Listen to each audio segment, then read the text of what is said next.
Halo saudara, sahabat Teras Maluku, jumpa lagi bersama Beta Priska Birahi dalam ngobrol bareng Teras Maluku, langsung dari studio Teras Maluku. Dan seperti biasa, setiap ngobrol tentu Beta saya ngobrol sendiri. Biasanya satu, kali ini diborong 2 orang, harusnya 3, tapi satu berhalangan hadir dan diborong oleh 2 narasumber yang sudah hadir di studio. Dan topik kita hari ini yaitu mengenai hulu migas, kegiatan di hulu migas, yaitu manfaat hulu migas sebagai lokomotif penggerak ekonomi di wilayah Papua dan Maluku. Telah hadir di studio bersama Beta di sini. Selamat siang Pak. Selamat siang Mbak Ika. Iya, di sini dengan Pak Gali Agus Setiawan sebagai Kepala Departemen Humas Perwakilan SKK Migas wilayah Papua dan Maluku. Oke, sehat Pak hari ini? Sehat Mbak, dengan puji Tuhan, dengan rahmat Tuhan kita bisa ketemu lagi setelah COVID yang kita dapat lalui. Ya, cukup panjang kita tidak bersua. Betul. Hampir 2 tahun ya Pak ya? Tidak, setahun yang lalu. Setahun yang lalu, oke. Lebih detail langsung.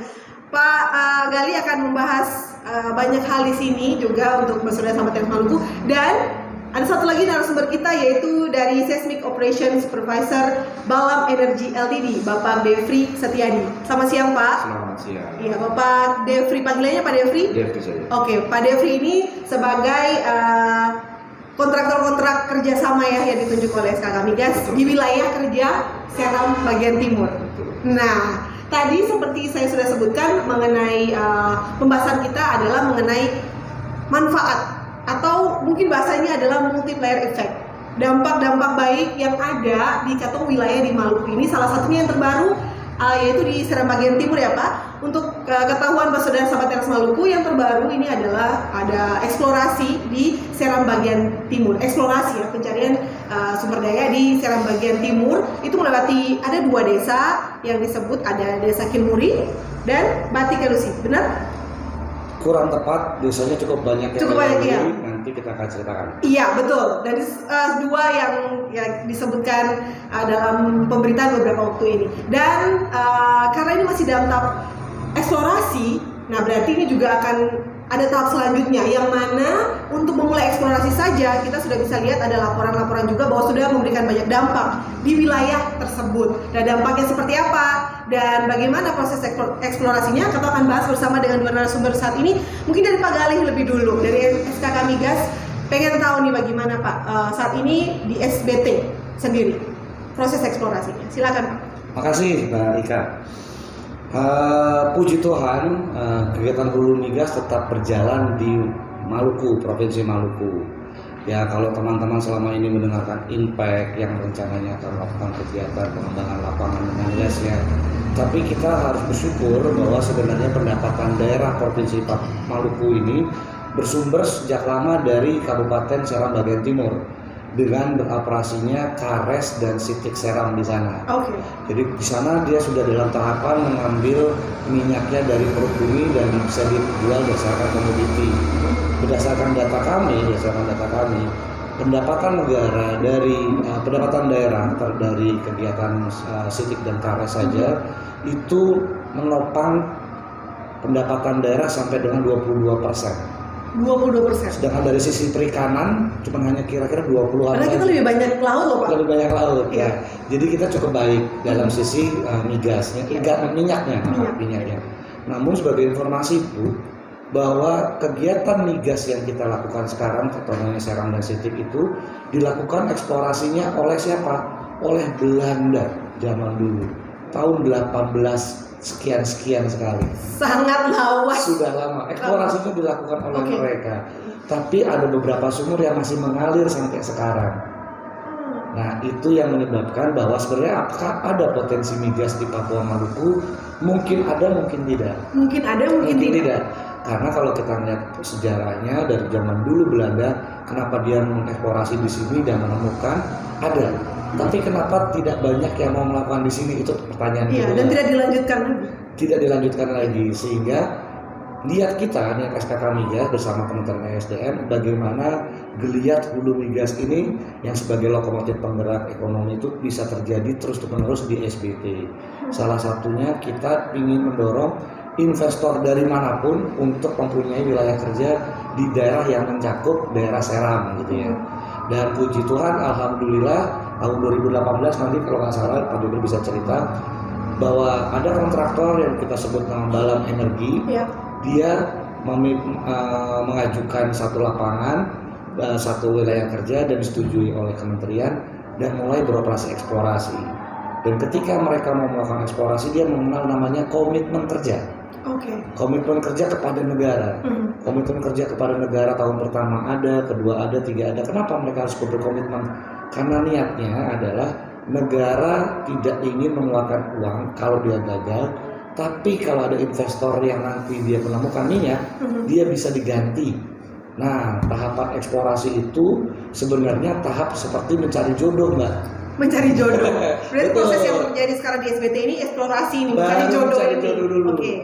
Cari jodoh itu banyak misalnya. Ada A, B, cocok atau tidak cocok kita belum tahu nih. Udah berseliweran, dipilih cocok atau tidak? Betul, karena ketika kita berseliweran tadi, ketika kita mengenal data, oh ini tidak cocok karena mungkin sesama keluarga misalnya. Oh ini mungkin tidak cocok dengan apa, atau memang tadinya cocok ternyata dia tidak ada lagi karena sudah diambil orang lain gitu kan misalnya. Baru lagi.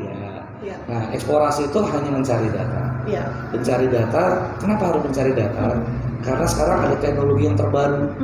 Nah, teknologi yang terbaru dulu belum pernah ada, sekarang ada. Yang salah satunya teorinya adalah teori mengambil data getar. Data getar yaitu seismik tadi. Nah, seismik tadi kenapa data getar? Karena kita ingin melihat ada nggak sih potensi menemukan di bawah perut bumi dengan kedalaman berapa? 1 sampai 3 kilo mungkin ya, bukan di permukaan, masih kan kira-kira. Jadi kalau bahasanya Pak Devri, mereka sedang melakukan ilmu pengambilan data, tapi bahasanya orang awam ini ilmu dukun. Kenapa ilmu dukun? Ada nggak di bawah? Menerawang sampai ke berkilo-kilometer ke bawah. Nah, dijelaskan tadi kegiatannya seperti tadi. Kenapa Pak Devri dan tim Balam melakukan tadi sebagai informasi highlight. Minyak Maluku, Provinsi Maluku yang dari SBT, kontribusinya cuma hanya 0,3%. Minyak 0,26, 0,27%. 27%. Kalau gas? Ya 27% dari total produksi nasional. Sangat tidak ada artinya sebenarnya. Tidak ada artinya 0,27%. Itu untuk kontribusi nasional ya? Terhadap kontribusi produksi nasional. Jadi kenapa kita bilang begitu? Jadi kalau kita ada kebutuhan BBM di sini, sebenarnya tidak bersumber dari SBT. Padahal kalau ikut benar, jika itu eksplorasinya dapat, itu bisa mandiri kita. Bisa menimbulkan ketahanan energi dan kemandirian energi. Seperti tujuan kita, Presiden juga sekali. Untuk menciptakan ketahanan dan kemandirian energi di daerah.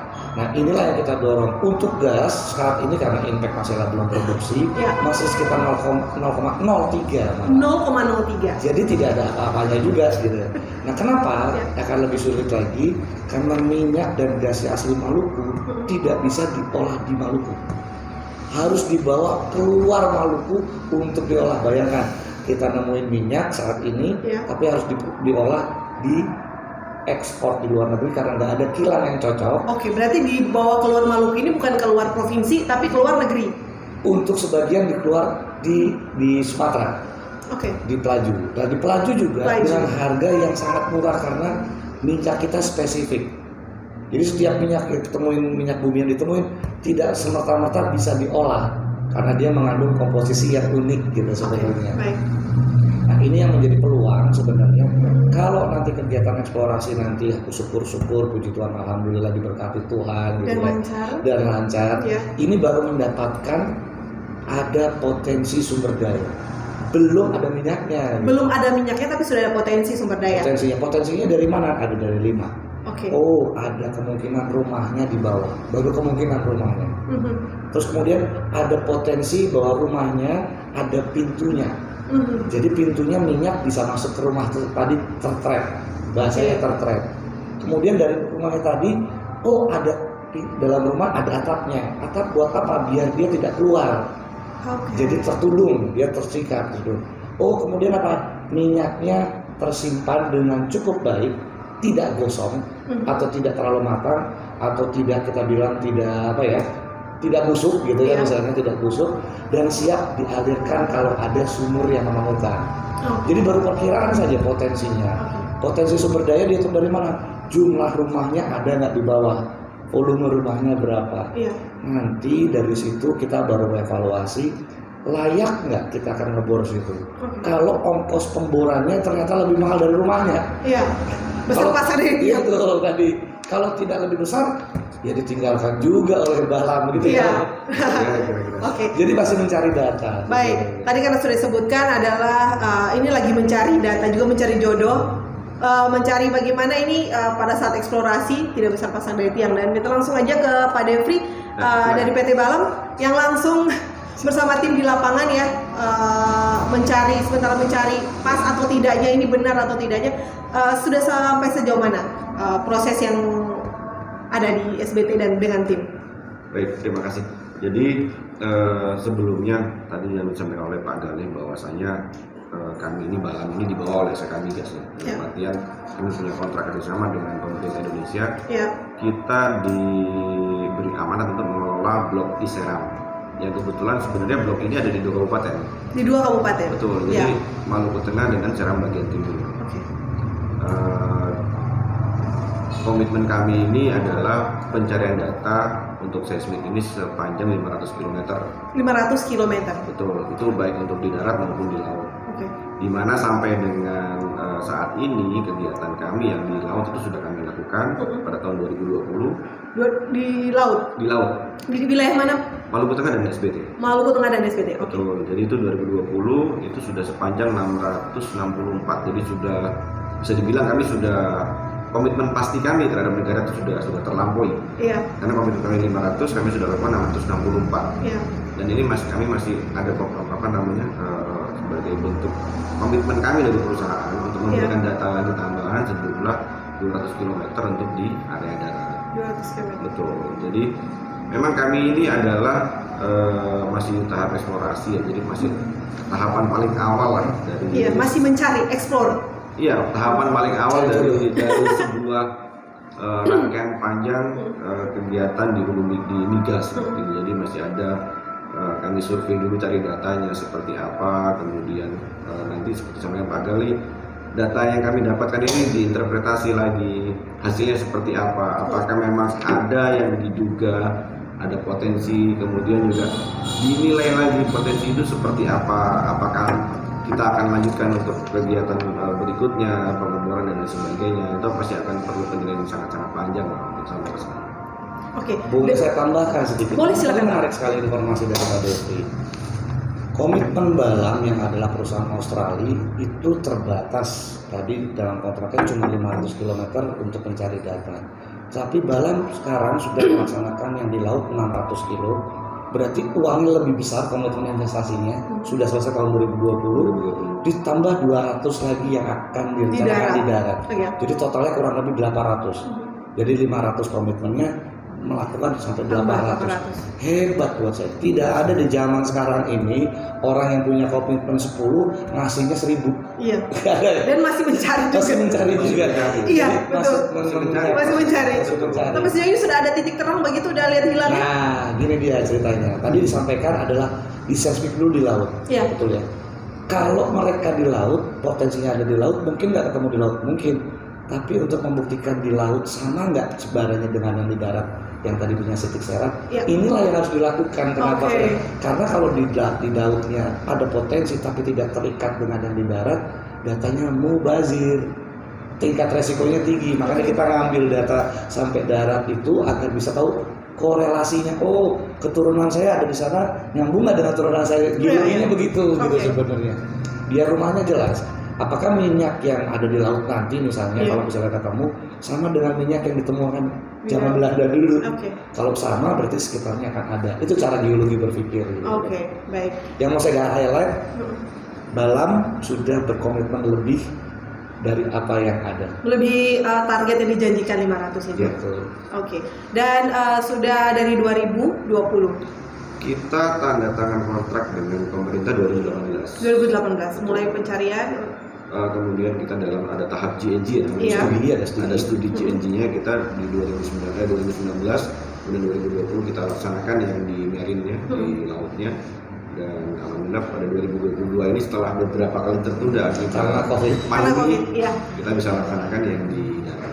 Oke, baik. Dalam proses pengerjaan yang panjang ini Iya. dan masih mencari juga, itu pasti melibatkan tidak sedikit orang. Betul. Dan ini juga di daerah yang jauh. Nah, seperti di awal disebutkan adalah multiplier effect atau dia punya efek ganda. Efek ganda yang mana? Yang baik tentunya untuk perusahaan dan juga untuk masyarakat. Nah, dalam proses ini yang sudah sampai sejauh ini sampai 2022, berapa banyak keterlibatan masyarakat atau dia dampak seperti apa yang timbul? Karena berbicara mengenai eksplorasi, kadang di masyarakat ada pemikiran bahwa waduh nanti ada eksplorasi, sudah ada adu-adunya. Tapi kita mau lihat ada sisi baiknya, dan itu mungkin jauh lebih banyak. Yang bisa dijelaskan dari SKK Migas maupun PT Balam, silahkan. Oke, mungkin saya dulu ya Silakan. menyampaikan begini. Kegiatan hulu migas itu adalah kegiatan yang cuma hanya dibatasi dari mencari minyak, menemukan minyak, mengangkat minyaknya yang sudah minyak dan gasnya dari perut bumi sampai ke atas dan disimpan 4 saja. Oke. Selanjutnya akan ditindaklanjuti dengan industri hilir migas Oke. yang menjual produk migasnya, ditaruh kemana, jadilah SPBU dan sebagainya. Oke. Jadi kita cuma hanya dibatasi 4 saja. Ya. Nah, dari kegiatan 4 kita, bayangkan kalau ternyata kita bisa menemukan minyak tambahan di sini, yang terjadi apa? Kegiatan hilir migasnya akan bertambah, SPBU akan bertambah, listrik bertambah, terus masyarakat bisa bekerja di pabrik yang mempunyai. Itulah multiplier effect sebenarnya. Oke. Jadi ibaratnya kalau kita tidak ada, ya tidak ada yang terang. Tapi setelah terang itu ada, semua merubungin yang terang. Pasti. Itulah multiplier itu sebenarnya. Oke. Nah, salah satunya yang kita sebut multiplier efek itu ternyata keuntungan hulu migas itu ada 12, Mbak Eka. Oke. Ada 12. Salah satunya yang paling kita ingin tonjolkan adalah jangan kita bicara DBH migas kalau untuk yang eksplorasi, karena dia masih mencari. Iya. Tapi contohnya tadi saya katakan Sipik dan Kares, DBH migas dirasakan langsung oleh pemerintah provinsi dan kabupaten gitu, sebagai penggeraknya. Itu yang pertama. Yang kemudian kita bicara CSR, Mbak. Community responsibility-nya dan mereka. Apa saja yang sudah dilakukan? Ada, Mbak, kegiatan mereka langsung ke masyarakatnya seperti apa. Kemudian program pengembangan masyarakat. Program pengembangan masyarakat rata-rata adalah teman-teman yang sudah melakukan produksi. Nanti ketika teman-teman dalam sudah akan produksi, dia akan membuat AMDAL gitu ya. AMDAL-nya akan mensyaratkan mereka akan menjalankan program pengembangan masyarakat apa saja. Yang terakhir, yang selanjutnya itu adalah banyak kegiatan-kegiatan. Kalau kegiatan lapangan butuh apa? Tenaga kerja. Itu tenaga kerja sudah pasti. Bayangkan, Mbak, kalau saya pribadi, saya ingin berinvestasi di Maluku, kalau saya bawa orang-orang saya di Jakarta ke Maluku, ongkosnya lebih mahal, betul kan? Betul. Padahal sehingga kita berharap malah yang lokalnya kita karyakan sebagai pekerja. Ada 2 keuntungan, Mbak. Satu, dia akan mengerti kegiatan hulu migas. Itu yang pertama gitu ya. Kedua, budayanya juga kita bisa serap. Pak, jangan lewat sana, kami dari masyarakat akan menyampaikan ke kita juga. Jadi ada timbal balik. Nah, terkait Balam ini yang saat ini bisa dirasakan tadi, bahwa apa saja yang sudah dilakukan Balam sebenarnya ada peningkatan kapasitas masyarakatnya dari yang belum tahu kegiatan seismik itu apa menjadi tahu gitu ya. Betul. Dari kegiatan yang tadinya beresiko berbahaya dikurangi resiko dengan penyuluhan. Dengan cara apa? Dilibatkan secara operasional, betul ya? Nanti Bapak Devri bisa jelasin itu apa? Silakan Pak Devri. Ya, baik. Jadi benar yang disampaikan oleh Pak Gali barusan. Jadi bahwasanya sampai dengan hari ini untuk Balam sendiri di lapangan itu bisa dikatakan untuk tenaga kerja lokal yang terserap selama kegiatan kami itu sudah 56 sampai 60%. 56 sampai 60%, atau dalam jumlah itu sekitar berapa banyak? Berapa ratus? Kalau kita bicara jumlah per hari ini ada 280 POB ya, 280 personel POB. Ya bisa dikatakan sudah 175 sampai 180 tenaga kerja lokal. Jadi tapi tidak bisa dipungkiri bahwasanya kan kegiatan seismik ini adalah seperti sampai Pak Gali kegiatan spesifik ya yang tidak bisa dilakukan oleh masyarakat umum pada umumnya. Artinya kan tetap kita memerlukan ada tenaga ahli yang perlu kita bawa dari luar. Tetapi Untuk untuk pendampingannya. betul, tetapi untuk tenaga-tenaga lapangan yang memang tidak membutuhkan skill tertentu, kita upayakan bisa menyerap tenaga lokal sebanyak mungkin, semaksimal mungkin dari lokal seperti itu.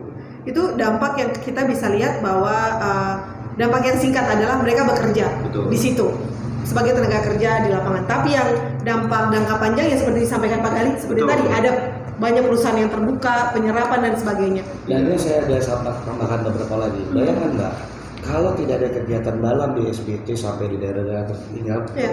bayangkan apakah tidak ada hotel-hotel yang tidak digunakan dalam? Itu multiplier efek ya. Iya, dampak juga ke sektor. Jadi perhotelan itu kena dampak Iya. yang positif, dampak Betul. positif gitu ya. Apalagi Dari mulai dari kecil sampai besar ada. kalau ada warung Mbak, Wah, mau saya sebutkan Iya. warung kebutuhan. UMKM 280 orang itu kan pasti membutuhkan makan. Makan. Pasti. Artinya Siapa kan yang ada menyediakan? perputaran ekonomi yang lain Iya. di dalam kegiatan seperti Iya. itu. Jadi kita bicara UMKM lokal, kalau dia siap pasti akan digunakan. Pasar juga semakin Pasti. hidup di sana. Pasti. Oke. Yang nggak kelihatan tuh apa? Transportasi. Transportasi. Masa sih Bala bawa mobil dari Jakarta tuh nggak mungkin Iya. gitu. Dan transportasi pasti lokal juga. Iya. Lihat multiplier efeknya itu sebenarnya. Dan mungkin juga kalau dengan kehadiran ini bisa semakin lancar transportasinya ke daerah yang eksplorasi dan tepat sasarannya ini. Dan intinya semakin banyak kegiatan aktivitas di daerah, Hmm. semakin beruntung daerah itu menikmati efek yang tidak terlihat. Itu tujuannya, poinnya. Itu tujuannya aktivitas. Mhm. Sehingga SKK Migas dan SKDM mendorong seluruh aktivitas hulu migas biar terlaksana. Oke. Investasi setiap satu investasi pasti menimbulkan multiplier efek yang Oke. bergulir di daerah. Baik. Dan boleh tahu ada berapa banyak desa atau wilayah yang menjadi bagian dari masuk ke dalam wilayah eksplorasi ini? Bisa disebutkan tadi Saya sudah dulu ya Pak, saya dulu ya. ada tadi Kilmuri dan juga Bati, Ya, Kelusi. saya dulu, Selain Bu. itu, Jadi gini, wilayah kerja Iseram itu bukan wilayah yang satu dalam bentuk kotak. iya. Jadi seluruh Iseram, seluruh kabupaten satu kotak kan tidak. Oke. Wilayah kerja mereka adalah istilahnya yang di kotak-kotak, kotak satu, lompat-lompat kotaknya. Oke. Nah sehingga Tidak satu kotak besar. tidak satu kotak seperti Iya. meja sini gitu, Hmm. tapi yang merupakan satu kotak Iya. sendiri-sendiri. Nah kalau kita bicara kotak-kotak kan kenapa kotak yang terpisah? Itu berarti Dirjen Migas atau ISDM sudah membaginya, makanya masuk ke dalam blok Iseram. Ya. Apa yang terjadi sekarang ini? 200 km rencana untuk melakukan kegiatan seismik. 200 dari mana? Kalau kita jumlahkan setiap line seismik yang ada di kotak-kotak tersebut gitu ya. Ada di dua kabupaten. Berapa desa? Banyak. Jawabannya banyak gitu Iya. kan sebenarnya. Namun bagaimana kita melewati tadi daerah tadi? Karena kita ingin melihat korelasinya. Ada nggak hubungannya sana dengan sini? Hanya untuk mencari data. Oke. Terus ada informasi kita sudah mengebor di sana. Tidak. Ini bukan pemboran eksplorasi. Ini baru pemboran menaruh alat. Alat ditaruh, setelah itu diambil sama seperti apa? Untuk Nah, mengecek yang tadi. Nanam tiang bendera itu ngebor bukan sih Pak? Bor. Ngebor. Ya itu seperti itu saja. Nanam tiang Kan bendera. untuk mencari tahu 3 km ke bawah ini. Itu saja. Iya. Jadi alat-alat saja. Jadi kalimatnya kalau ada dari teman-teman, setiap pemboran masih harus mendapatkan untuk ini bukan pemboran migas gitu. Karena ini baru mencari data dan baru menaruh alat-alatnya saja. Nah, silakan Pak Devri menambahkan apa sih yang dikhawatirkan masyarakat. Iya, sebab Buat saya, kekhawatiran masyarakat per hari ini seharusnya belum terlalu tinggi. Karena yang dilakukan oleh Balem masih melakukan pemetaan Iya. topografi. pemetaan Topografi. masih awam. Topografi itu apa Pak? Kalau ada gunung, ketinggian gunungnya berapa, bukit ketinggian, Oke. baru itu saja, belum Iya. ke efek seismiknya langsung ya. Karena masyarakat masih awam dengan itu. Yang Iya. tadi sempat disebutkan juga ada sosialisasi, jadi biar masyarakat juga tahu. Jangan sampai Silakan. untuk menanam tiang dipikir Iya. sudah pengeboran. Jadi yang seperti disampaikan oleh Pak Gali bahwasanya kalau secara sederhana itu bahasa sederhana seismik itu adalah kita membuat sebuah gambar peta tapi Iya. untuk di bawah permukaan. Oke. Kalau kita di atas begini kan kita bisa lihat nih langsung ada gelas, kemudian ada botol, ada kabel berserakan. Tapi kalau di bawah meja kan kita tidak bisa lihat. Iya. Itulah yang bukan banyak tapi yang sampai sekarang masih digunakan sebagai metode untuk penggambaran struktur litologi di bawah permukaan bumi adalah dengan metode seismik. Dan ini bukan metode yang hanya dilaksanakan di Indonesia, tapi di seluruh dunia. Semuanya sama. Hanya berbeda bermacam-macam medianya. Ada yang karena di Indonesia dengan jungle operation beroperasi di daerah hutan lebat, mau tidak mau ya dengan seismik yang seperti ini. Kalau di daerah gurun pasir akan berbeda lagi metodenya. Tetapi pada ini adalah sama. Jadi yang ketika ada berita yang saya dengar dari teman-teman di lapangan mengenai bilang eksploitasi, wah jauh sekali kita bicara ke eksploitasi begitu kan? Karena kita perlu kegiatan kita masih eksplorasi. Izin kami dengan SK Migas masih eksplorasi. Kita belum sampai kepada tahap eksploitasi. Jadi masih dalam tahap pencarian data. Di mana data-data ini nanti akan dievaluasi, diinterpretasi. Apakah ada sih sebenarnya dugaan atau potensi? Baru dugaan ini ya. Pembuktiannya masih beda lagi nanti metodenya. Tidak bisa dengan seismik lagi, jadi masih panjang prosesnya panjang. Masih sangat panjang. Jadi kami masih tahap paling awal lah. Kita gambar dulu seperti apa lokasinya, nanti baru kita ibarat kata kita punya tanah mau bikin rumah itu kan, kita gambar dulu tanahnya, kita lihat konturnya seperti apa, baru kita desain nanti rumahnya seperti apa, seperti itu. Jadi masih panjang. Nah tadi ada sedikit yang mengenai multiplier efek tadi Pak Gali, ada sedikit yang mungkin tadi sedikit terlewat oleh saya maupun Pak Gali, bahwasanya selain dari sisi ekonomi, bahwasanya ada efek yang bagus terhadap masyarakat. Kita bekerja dalam sebuah perusahaan, dalam sebuah sistem, itu ada sebuah edukasi dalam situ. Yang mungkin awalnya orang bekerja menggunakan parang, menggunakan besi tanpa menggunakan alat pengaman. Dengan adanya perusahaan masuk, kita kan punya standar di dalam industri migas.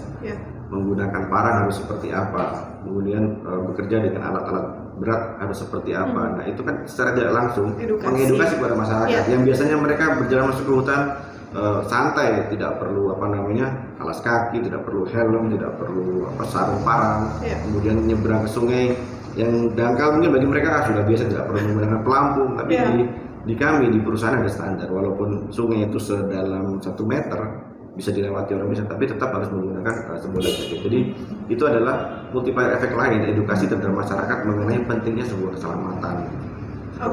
Baik Pak Gali sama Pak Devri, tadi sudah disebutkan dan sudah dibagikan kepada sahabat Teras Maluku mengenai eksplorasi yang sudah dilakukan di laut, juga nanti akan dilakukan di darat. Nah, sedikit flashback, beberapa waktu belakangan ini ada peristiwa, yaitu ada yang menyuarakan keberatan dengan aktivitas yang ada. Nah, ada juga sampai melakukan aksi di sini. Coba kita melihat sebenarnya gambaran besarnya apa yang terjadi di sana. Silakan, dari pihak mana nih? Mau jelasin duluan? Silakan. Terima kasih. Pak Gali, ya. Jadi seperti yang tadi saya sampaikan, kalau tidak ada komunikasi, tidak ada koordinasi, tidak mungkin ada kolaborasi. Itu sebenarnya kan gitu ya. Namun kami ingin menjawab dengan kalimat ini. Kami merasa banyak didukung oleh masyarakat sekitar dalam kegiatan tersebut. Tadi sudah dicontohkan bahwa pekerjaannya malah dari masyarakat lokal gitu ya. Justru mereka baru tahu kegiatan itu. Bahkan ada anggapan-anggapan untung ada perusahaan ini, jadi kegiatan-kegiatan itu ada gitu. Nah, buat kami dukungan-dukungan dari pemerintah daerah juga tinggi, bahwa telah dilakukan sosialisasi kepada bersama Sekda, bersama Raja, bersama untuk mengedukasi masyarakat bahwa ini baru kegiatan eksplorasi. Sama seperti ini sebenarnya. Siapa sih yang takut berjalan kepada satu hutan yang belum pernah ada orang masuk? Pasti takut gitu. Dan itulah ketakutan pemerintah Republik Indonesia. Makanya Pak Jokowi dalam sambutan HUT RI tahun kemarin, salah satu targetnya adalah kalimat Pak Jokowi adalah menggalakkan kegiatan eksplorasi. Bayangkan kalimatnya menggalakkan. Jadi harus gitu kan sebenarnya ada kegiatan eksplorasi. Kenapa? Karena orang masuk hutan takut. Orang eksplorasi itu rata-rata takut gitu loh. Takut gagal gitu sebenarnya. Nah, makanya digalakkan, ayo pokoknya kamu eksplorasi dulu, nyari data. Sama yang kita lakukan. Mungkin teman-teman tadi takut karena belum melihat. Namun tugasnya SKK Migas bersama K3S membuat sesuatu yang belum terlihat biar terlihat. Kalau tidak ada, kita ya tidak ada. Kalau ada, inilah sumber daya Maluku. Oke. Saya mau nyampaikan, apakah Maluku kaya? Maluku bisa kaya kalau dia punya sumber daya. Tidak. Maluku bisa kaya kalau punya sumber daya, kalau sumber dayanya bisa dimanfaatkan. Punya tapi tidak bisa dimanfaatkan. Tidak akan kaya. Tidak akan kaya. Nah, Oke. Dan ini yang dilakukan. Ini yang sedang disumbangkan agar bisa dimanfaatkan, Ya. gitu kan sebenarnya. Dengan cara melihat dulu yang tidak ada. Kalau Oke. ada baru bisa nggak dimanfaatkan. Tahapan itu yang mungkin teman-teman tadi dari daerah banyak yang sudah positif. Ya. Untung ada kegiatan eksplorasi. Iya. Mungkin begitu Mbak Ipa. Oke. Dan selebihnya bisa mungkin karena belum tahu atau mungkin lebih diedukasi lagi, teredukasi lagi begitu. Tugas mengedukasi, tugas kita bersama. Ya. Namun saya ingin menyampaikan bahwa inilah program pemerintah pusat yang dilaksanakan di daerah. Oke. Tentunya dengan kolaborasi bersama, pemahaman bersama. Ini bukan kepentingan dari Balam, dan perlu diingat datanya kegiatan seismik data milik pemerintah, Milik negara. Bukan milik Bukan perusahaan milik tertentu. perusahaan. Milik negara. milik Oke. negara, dan itu menjadi aset negara. Baik. Oke, itu saja Pak. Siap. Kalau Pak Devri sendiri? Saya rasa tadi sudah dijelaskan secara mendetail oleh Pak Gali. Ya. Jadi memang bahasanya sangat tepat ya. Kegiatan pemerintah pusat yang dilaksanakan di Daerah. Jadi kenapa sampai ada investor masuk juga karena dibawa oleh pemerintah, oleh Ya. negara. Dalam hal ini diwakili melalui SKK Migas. Jadi kalau ada bahasa mungkin ada pepatah kan, tak kenal maka tak sayang. Jadi mungkin seperti itu juga. Belum banyak mengenal. Belum banyak mengenal. Iya. Jadi masih Belum banyak investor juga Pak. jadi masih seperti ada semacam ya gesekan. Tapi ya itu hal saya pikir juga Wajar saja. hal yang Iya. wajar. Oke. Karena itu tadi tak kenal maka tak sayang kan. Jadi karena belum mengenal seperti apa sih perusahaan ini, kemudian tujuannya seperti apa, kemudian apa yang dilakukan, jadi seperti itu. Oke. Lebih jauh lagi kalau ingin tahu apa 12 keuntungan adanya hulu migas, nanti kita diskusikan lagi Di tahap sesi yang selanjutnya. Oke, baik. Dan kita tuh berharap juga ya dukungan yang sudah ada dari pemerintah daerah dan juga dari masyarakat itu dapat memberikan dampak yang positif. Betul. Dan bisa teredukasi semuanya, karena lagi-lagi yang ditegaskan oleh Pak Gali dan juga Pak Devri ini masih eksplorasi ya. Mungkin akan dibagikan beberapa data lengkapnya atau bukan data lengkap, gambaran lengkapnya biar eksplorasi. iya, biar Mbak Saudara sahabat Teras Maluku juga tahu dari yang tidak ada ini disuruh cari ada nggak di bawah. Nah itu yang sementara dilakukan. Dan oke, itu saja. Terima kasih Pak Devri dan juga Pak Gali. Ada mungkin pesan-pesan yang ingin disampaikan kepada Mbak Saudara sahabat Teras Maluku juga di sini, silakan. Tetap bermitra dengan siapapun, termasuk dengan kerabat, saudara ataupun investor. Karena negara kita itu butuh kemitraan bersama-sama. Mungkin itu dari saya. Iya, Pak Devri? cukup lah dengan Pak Gali. Oke. Sama saja. Saja. Baik, Pak Saudara, Maluku itu kaya, sumber daya alamnya itu banyak. Tapi kalau tidak dimanfaatkan, kita tidak bisa bilang itu kaya. Terima kasih Pak Gali dan Pak Devri sudah Sama-sama, hadir. terima kasih. Kita mendukung semua program dari pemerintah pusat untuk memajukan ataupun daerah sendiri. Beta Priska Birahi dari Studio Teras Maluku. Sampai jumpa di Ngobrol bareng Teras Maluku selanjutnya.